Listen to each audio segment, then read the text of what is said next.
turning a dark history into a brighter future. One is a descendant of slaves and the other a descendant of slave owners. They shared their story at One City Church in Beaumont, where more than 150 years ago, the two families crossed paths.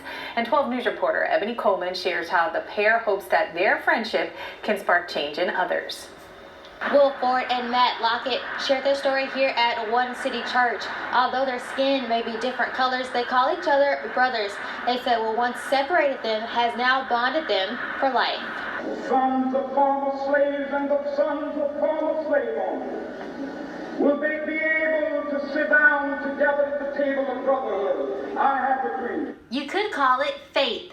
Even before Will Ford and Matt Lockett met 18 years ago, they were already connected. A friend of ours asked me to share that dream at the Lincoln Memorial on MLK Day, bring my kettle pot, share my story. And I was there because I had a dream, and we met right there on the steps of the Lincoln Memorial. The two started talking, and an interest quickly sparked about Ford's family heirloom, the kettle pot. My dad actually washed clothes in that pot when he was 5 years old, and his great-great-grandmother, Harriet Lockett, would tell him the stories of how that pot was used to pray. Ford says as slaves, his family had to pray in secret, and with the help of Lockett, he started researching why. We discovered that the last battle of the Civil War occurred at a place called the Battle of Lockett's Farm, so that's my last name. Over the years, Matt's family traveled from Kentucky, Virginia, and Louisiana, where the two families crossed paths. We were Locketts at first, and the name was changed when my grandfather was born.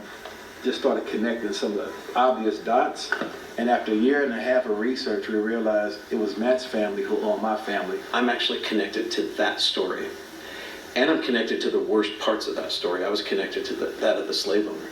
Felt anger creep up and other things, and I was bothered by it. But Lockett says in spite of the dark history, there was an abolitionist in his family fighting to make things right. The same fight both men find themselves in today. There's a war in the culture right now over the storyline, over the narrative. And what we feel like God is saying to America right now is this: what storyline do you want to be a part of?